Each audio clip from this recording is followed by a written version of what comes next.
This Climbing the Mountain podcast is brought to you by Encova Insurance. Hard work and passion are critical components of any winning strategy. Count on Encova Insurance as your local team to provide peace of mind. Hey everyone, welcome into the 2023 edition of Climbing the Mountain, talking spring football. It is here, head coach Neal Brown joining me. Coach, thanks for joining me and talking some spring football today. Glad to do it. All right. I'm ready for the weather to match the spring part of football, right? I know, right? Exactly. No more winter coats. We're done with that. All right, let's just get right into this. Tell me what needs you addressed in the offseason. Well, I think from a personnel standpoint, just player-wise, is defensively we were able to add a corner in Montre Miller that has a lot of starting experience coming from Kent State in the Mid-American Conference. That was an important piece for us. At linebacker, we have multiple linebackers that are high school guys that are here. They're going through our winter program, going through spring ball. Josiah Trider, Ben Cutter, James Hurd. Those have been important. And then a guy that not very many people are talking about is Day Hawkins, who's coming from Tennessee State, who's been a really good player.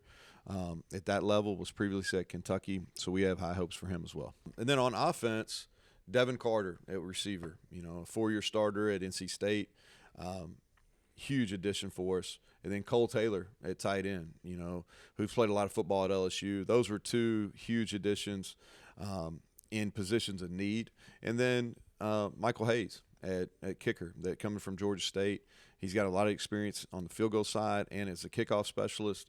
And so those are some of the big additions that I'm excited to see. And then staff-wise, too, talk about Blaine Stewart, bringing him back home to coach tight ends.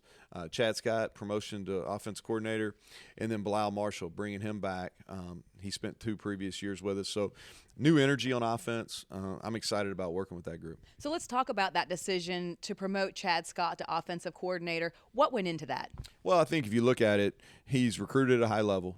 So he's been productive in that area. Second of all, his position is produced at a high level.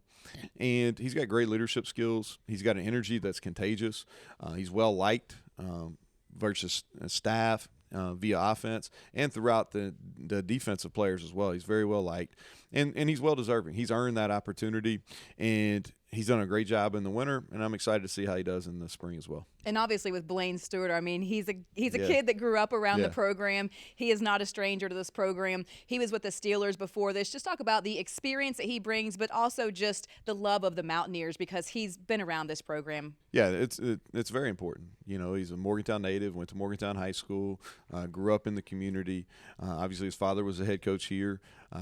He probably has the most experience outside of Danny Nealon and Lori Rice of anybody that's in our program. So this is a position I think that's very important. I said this when we hired him, is he earned that position. He's not here because his father was Bill, who used to be the head coach here, who was an assistant coach for a long time. He's here because he's from the area, but also because he was the best coach for the job. And I've really seen his maturity. I've seen his growth.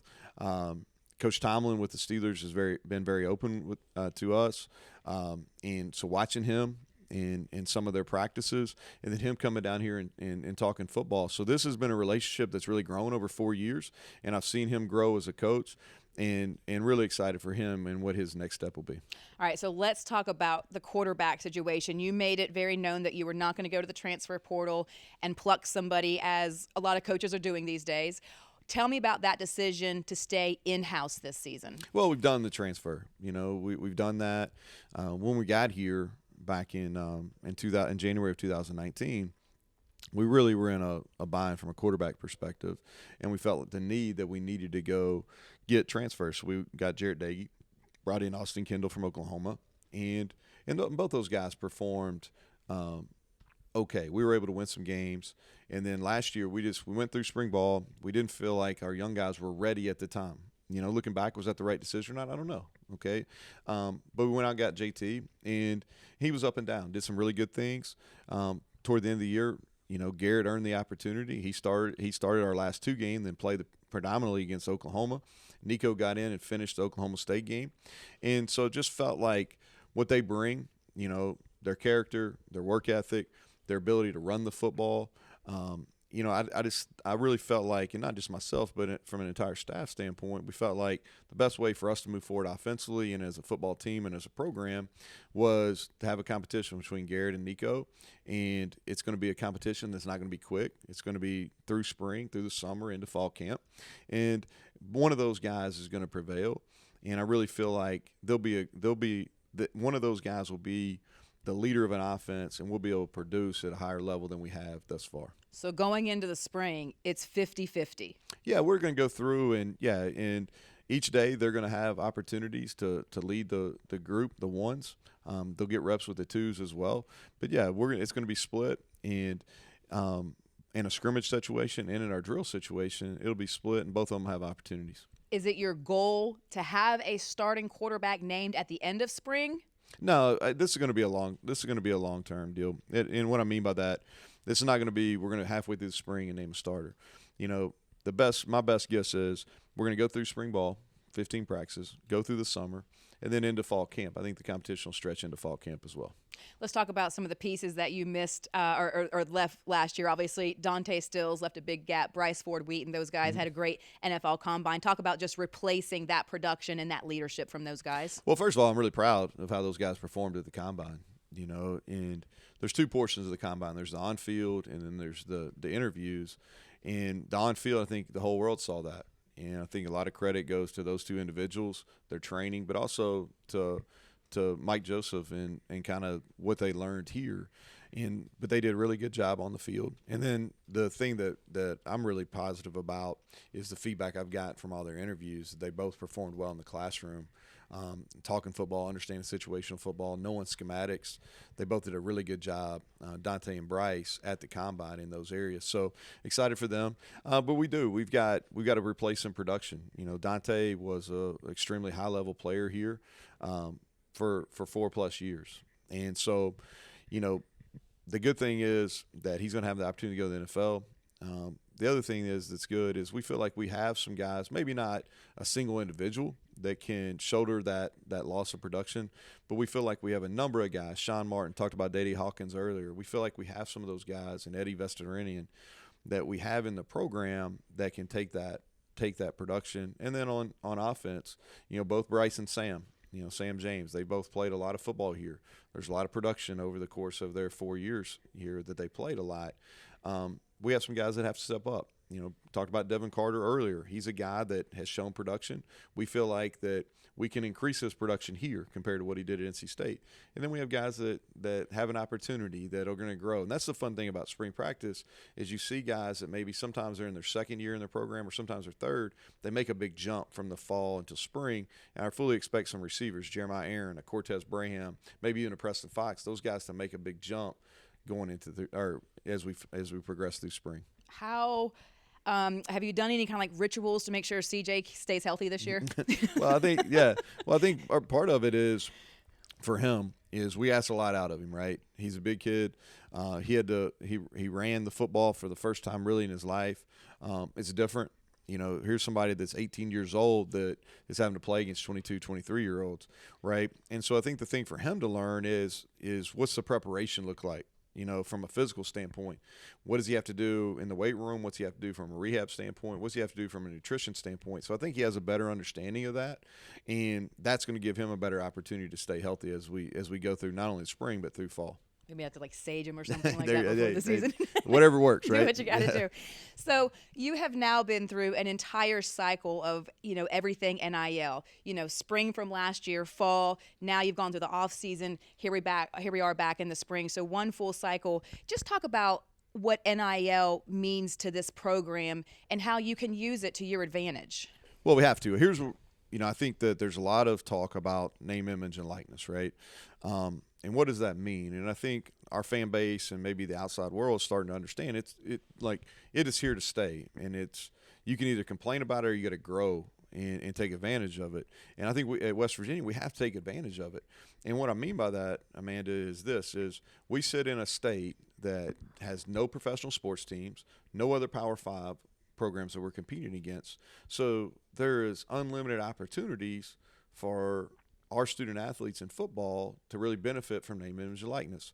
The Country Roads Trust has been a difference maker for us. I think if you look back, if we went back to a year ago December, before the trust was really established, we lost some quality players, especially on the defensive side, guys that could have helped us this fall. We lost those. Really, since the trust has been established and we've gotten more support, is you don't see the same amount of personnel losses. And a lot of credit goes to the trust and those people that are supporting the trust. So, I really feel like here we have an opportunity is our fans and as our supporters are educated about how it's going to positively affect our program, I think that it has an opportunity to be a strength for us. Absolutely. And if you would like to learn more about our memberships, you can go to countryroadstrust.com/join. Head coach Neal Brown. Coach, we appreciate your time and look forward to the spring ball. Yeah, thanks. All right. Coming up next, we're going to chat with Nicco and Garrett, the two quarterbacks vying for that position. We'll be right back. This Climbing the Mountain podcast is brought to you by Encova Insurance. Hard work and passion are critical components of any winning strategy. Count on Encova Insurance as your local team to provide peace of mind. Welcome back to Climbing the Mountain, brought to you by Country Roads Trust and Encova Insurance, your one-stop shop for home, auto, business, and life insurance needs. They're ready for what's next. Speaking of what's next, we have these two characters, Garrett Greene, Nicco Marchiol, joining me here talking about spring football. We just got Garrett from the woods, so I appreciate you joining us. It's just the outfit. Just the outfit. So here we are, spring ball. Just thoughts on getting going and getting out there this spring. Yeah, we're all excited finally get to stop working out and just running to where we can actually, do what we want to do, and that's play football. So we got a good group of guys, really good offseason. So we're kind of ready to start putting the pieces together and then build on it for the next season. For sure, yeah. Being a young guy, I feel like I definitely have a better understanding on what to expect going into spring ball, and like Garrett was saying, the main reason we're here is to play ball, and we finally get that opportunity now, and we've built up a good amount of time with these guys in this off season, throwing with them, getting on timing. So, I'm really excited. When Coach Brown made it known that he was not going to go to the transfer portal and get a quarterback, and it's up to you two, you had to be secretly like, yes, let's go. Yeah, I think me and Nicco, we both carry a sense of confidence that I think is rooted in our faith. So I think that, we were confident in ourselves that even if they did bring in another guy, that it was going to end up being one of us too. And I think he would say the same thing. So we kind of expected that, but it was good to hear. Yeah, definitely. These are two very, very confident guys, and I think everyone on the team would agree with that. Two people that you can definitely rally behind, and when it comes down to getting the job done, we're the guys that you're going to turn to, and like Garrett said, we're fired up. We're the most excited guys on the practice field, and we get guys to rally and be excited to be out there. So talk about that though. I know you guys are friends. You're joking around, but at the end of the day, you each want to beat each other, let's be honest. And you want to do what's best for the team. So talk about that competition, but still supporting each other, because this is a team sport. Yeah, I think me and Nicco do a really good job of kind of separating from the field to the locker room, to where, he can be my best friend, off the field, and he's one of my closest friends here. He will be for the rest of my life. But, on the field, we both have a job to do, and, he's going to push me and I'm going to push him, and then, we're going to talk about looks just to try to help each other out every single day. Yeah, you definitely need it, especially at the position we play. You definitely need competition every day, and having a guy like Garrett pushing me every day, like me doing the same for him, it's huge. And I know any way we can benefit the team is why we're here. So it's definitely important having the type of relationship him and I have. Yeah, absolutely. Nicco, this was your first year last year. You got in 3 games. You got a little bit experience under your belt. Just talk about what you can bring into season number 2, especially spring number 2.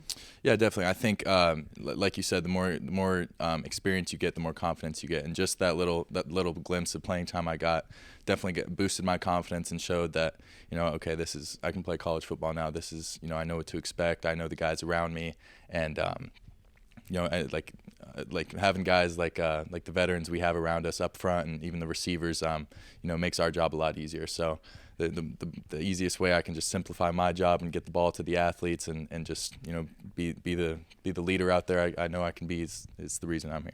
You're going to be legendary in WVU football because you were the guy. Now, it's a team sport, obviously, but you were the guy that came in when we were down against Oklahoma to beat Oklahoma for the first time since WVU has been in the Big 12. Like I said, it was a team thing, obviously, but you kind of orchestrated that comeback. Yeah. Just talk about, what that did for your confidence and just kind of carrying that into this season as well. Yeah, I've always been a confident player, and results on the field don't affect my confidence that I have inside me.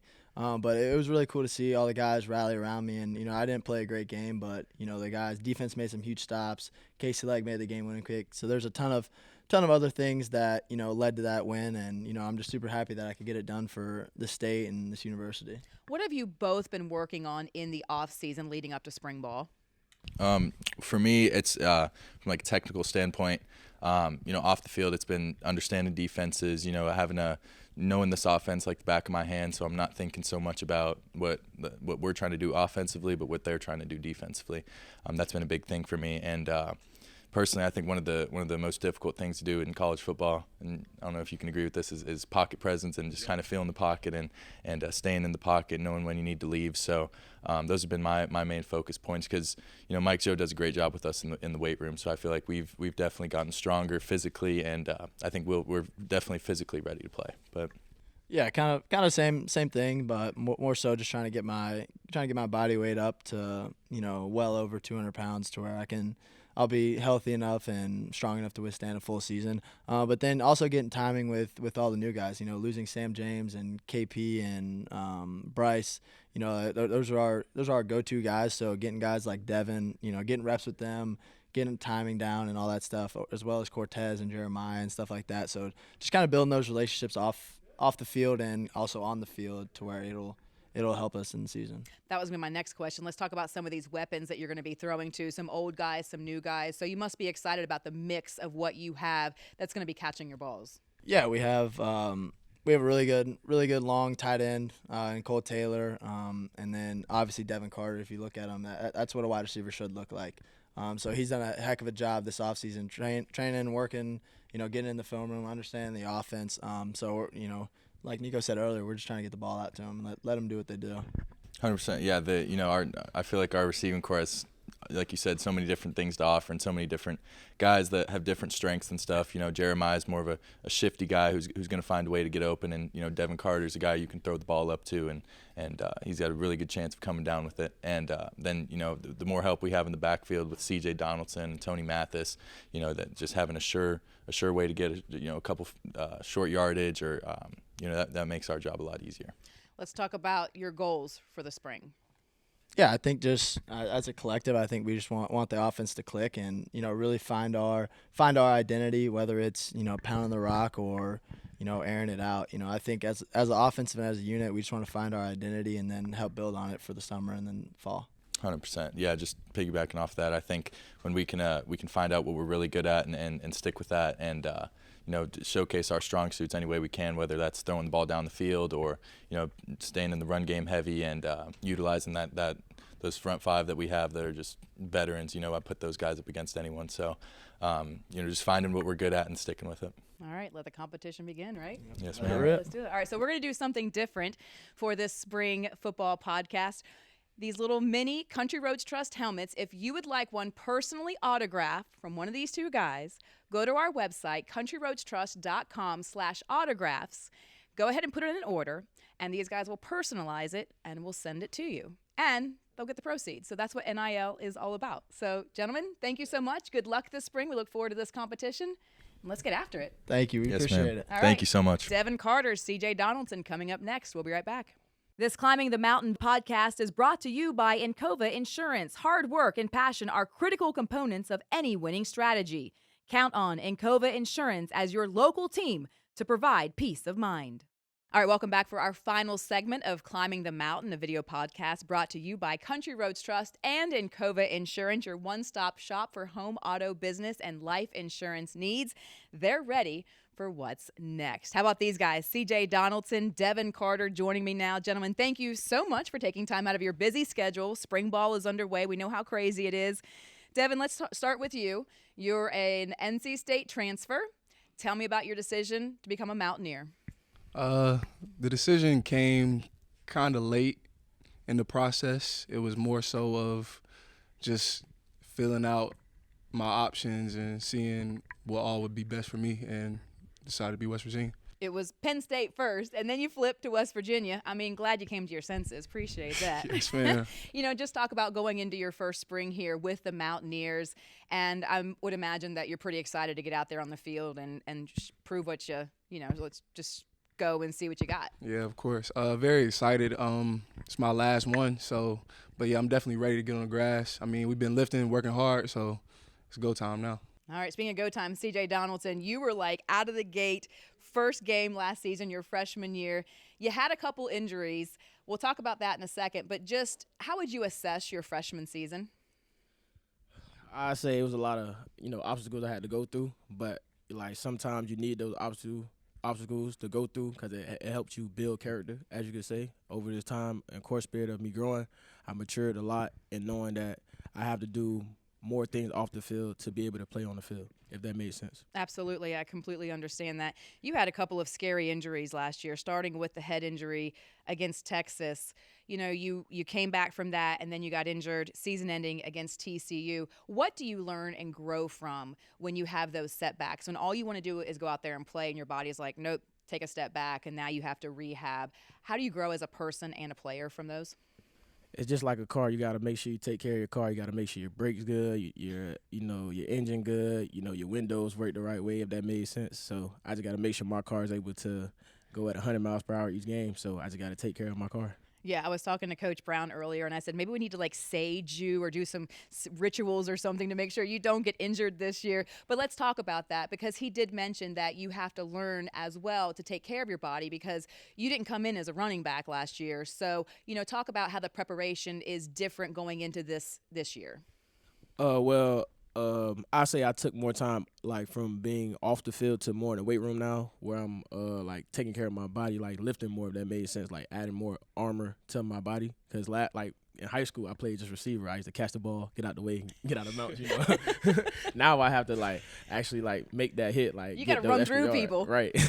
So I'm just taking care of my body more. I'm more invested in rehab than I've been ever, more invested in nutrition than I've ever been, and then more invested in the weight room. Really, those three aspects will help me be on the field longer this year. Right. I mean, Devin, you're a long, lean receiver. You're just like that prototype receiver. Talk about your goals this spring. I would say my goals, we talked about it today. It's kind of the same thing. I want to be explosive. I want to be an explosive playmaker for this offense and just kind of create a name for myself. So that's really my goals going into the spring. And obviously there's a quarterback competition between Nicco and Garrett. So you're on the receiving end of that. Just talk about that competition, because who you have throwing you the ball, that's going to make a difference as well. Yeah, that competition has been very healthy throughout this winter process. I've seen them guys work really hard, and both of them really good quarterbacks. So it's gonna be fun. For fans who don't know Devin Carter's style on the field, what is it? Rough. Rough. In what way? Every way. I mean, it's football, so it's a rough game. You know what I'm saying? Physical, but I just like to get after it and go. CJ, let's talk about your role as a potential leader. You're only a sophomore, just your second year, but you had a very successful freshman campaign. Do you feel like you can help lead the younger guys, and just talk about that running back core? Yeah, we have a young running back by the name of Jaheim White. I took him under my wing, just showed him little tips and things to do to avoid a lot of freshman troubles. Freshman year, you got to get used to waking up early, being on time. I just gave him a few tips and tricks to go past those obstacles and stuff to make life a little easier for him. But then you also have guys above you, Tony Mathis, Justin Johnson. So, I mean, this is a really experienced group. So I would imagine that you guys kind of go and piggyback off each other. Right. It's a very healthy room, which is crazy. Outside looking in, most people be I don't know how that room go do it, but inside out, that room is very healthy. We are very competitive, but at the same time we bring each other up. We won't never drop each other down. We bring each other up. Coach Scott was telling us, we have to light each other candles. It was times in winter where I was real tired, couldn't finish the sprint, and they made sure I'm right next to him running the sprint with him. So we bring each other up. We don't never bring each other down. Let's talk about your rehab and how much you expect to play this spring. Can you tell us that? I don't want to talk about anything we can't talk about, but what are your expectations? Well, what the people will see in spring, I will be on the field, but the amount of time I'll be on the field will be determined based on how I practice. Right. If that makes sense. Yep, absolutely. All right, we need you like healthy for the I was fall. about to say, keep them healthy. Exactly, I know, right? We got to take care of that car, right? Right. Absolutely. Absolutely. You know, just talk about the excitement of this season. Last season didn't go what you guys wanted. We know that. You know, just expectations, kind of like what you guys are putting on yourself going into the spring, leading into the fall. I say the only expectation we really have is just being a more disciplined team. We was watching like a lot of clips of last year film, and we lost those games by one possession, like plays. Like one play changed the game. We just really focus on being a more disciplined team, being more into our fundamentals, like little things. Like we didn't lose a lot of games last year off like crazy type of plays, if that makes sense. We lost like in little attention to detail, like little things like jumping off sides, not being at the right place at the right time. So we was a real good team last year. We could have done it last year, but we were just like very undisciplined last year. And this year, wintertime, we was very disciplined. We had like even DC, I don't call him Devin, I'm gonna say DC. Okay. DC, he was a real like good leader. Like he even brought me up on under his wing. Like he was showing me little things that he learned at where he came from, and helped me throughout winter just to become a better player. So I feel like we were a very much more disciplined team this year. That's awesome. I love that. So talk about that. You're a newcomer coming in, but he just said that you kind of took him under your wing. So, I mean, talk about that role as a leader. You're brand new here, but you're not afraid to say, hey, let's learn some new things together. I think that just comes from being an older player. So, like, I'm going into my senior season. He's going to his second. So it's just kind of different. I mean, I learned different things at NC State that helped me here that other guys don't know, you know. So being in two different places, seeing both sides of things, it kind of just helps you kind of gauge where people can be at. And, you know, you kind of just want to help people. You see something going wrong, you want them to do the right thing, step up and just help. Yeah, absolutely. I love that leadership. Let's talk about one more thing here. Chad Scott being promoted to offensive coordinator. He was your running backs coach. Just that promotion and him being over the whole umbrella of the offense this season. He just make the game fun. He just make us want to play more, if that made sense. Like every day he come in with the same energy. He hyped, excited, ready to coach. He ready to teach. He just want the best for everybody in the room. There's no like envy in the room at all. We just all happy, loving each other, just ready to go play football. Yeah, he is pretty hype, isn't he? Yeah, he definitely is. That's awesome. All right, so we are continuing our autographed mini Country Roads Trust helmets for these athletes. So if you want to go to our website and go to countryroadstrust.com/autographs, that's a part of this whole NIL deal. These guys will personalize these these little helmets for you. We'll get them in the mail to you, and they will get the proceeds. So that's what NIL is all about. That's what Country Roads Trust is all about. And if you'd like to learn more about Country Roads Trust, you can visit countryroadstrust.com/join to look at our membership page. So, gentlemen, have a great spring. We appreciate you taking the time to talk to us, and we look forward to what's coming around this spring for the next few weeks. Thank you. All right. Yes, ma'am. Thank you. That's been this edition of Climbing the Mountain, brought to you by Country Roads Trust and Encova Insurance. I love the personality of these guys. We'll be back next week talking more WVU football. See you then. This Climbing the Mountain podcast is brought to you by Encova Insurance. Hard work and passion are critical components of any winning strategy. Count on Encova Insurance as your local team to provide peace of mind.